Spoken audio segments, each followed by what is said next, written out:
इन दिनों चारधाम यात्रा में वीआईपी भक्तों का जमावड़ा लगा हुआ है। कुछ दिन पहले ही अपने परिवार के साथ अखिलेश यादव और डिम्पल यादव केदारनाथ दर्शन के लिए पहुंचे थे, लेकिन इस बार 2 दिनों से डिम्पल यादव अकेले ही केदारनाथ और बद्रीनाथ में रुककर पूजा पाठ कर रही थी। अब वो वापस लौट आई हैं, मगर लोगों को इसकी जानकारी तब हुई जब उन्होंने सोशल मीडिया साइट पर अपने फोटोज डाले। राहुल गांधी भी बाबा केदार की शरण में हैं और डिम्पल यादव जिस तरह गुपचुप तरह से केदार गयी, उसे देखकर लोग कह रहे हैं कि बाबा भोलेनाथ का आशीर्वाद सबको चाहिए। वाराणसी में बीएचयू के छात्रों ने दिखाई अपनी ताकत। हजारों की संख्या में उतरे छात्र सड़कों पर और विश्वनाथ मंदिर के सामने से मालवीय भवन तक मार्च किया। बीएचयू में दीवार बनाने के फैसले के खिलाफ छात्र लामबंद हैं। हालांकि कल ही बीएचयू वीसी और आईआईटी डायरेक्टर ने दीवार बनाने की बात से इनकार कर दिया था। अब छात्र कह रहे हैं कि आईआईटी को वापस बीएचयू में समाहित किया जाए। जिस प्रकार भारत एक राष्ट्र है, हम उसका विभाजन नहीं सह सकते, उसी प्रकार महामना जी का ये बनाया गया काशी हिंदू विश्वविद्यालय हमारे लिए एक राष्ट्र के समान है। हम इसकी अखंडता नहीं सह सकते और इसको खंडित होना हम नहीं सह सकते, क्योंकि देखिए यह जो काशी हिंदू विश्वविद्यालय की जो रचना है वो महामना जी ने किया और उसमें इसलिए किया कि इसमें सभी प्रकार के शिक्षा एक छत के नीचे दिया जा सके। उसको खंडित करने का प्रयास कुछ लोगों के द्वारा है।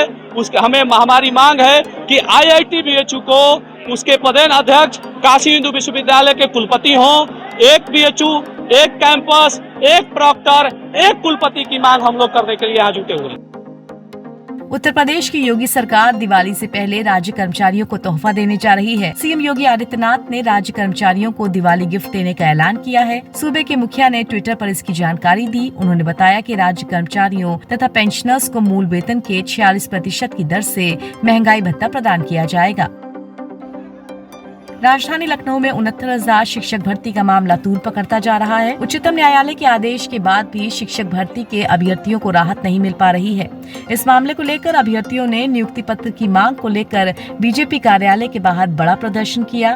प्रदर्शन के दौरान नियुक्ति पत्र न देने से नाराज पिछड़े दलित वर्ग के अभ्यर्थियों ने जमकर नारेबाजी की। अभ्यर्थियों के प्रदर्शन की सूचना के मद्देनजर बीजेपी कार्यालय के बाहर भारी पुलिस बल तैनात था। उल्लेखनीय है कि 69,000 शिक्षक भर्ती के अभ्यर्थी लंबे समय से नियुक्ति पत्र की मांग को लेकर प्रदर्शन कर रहे हैं। साल 2022 में विधानसभा चुनाव के दौरान योगी सरकार ने नियुक्ति पत्र देने का आश्वासन दिया था।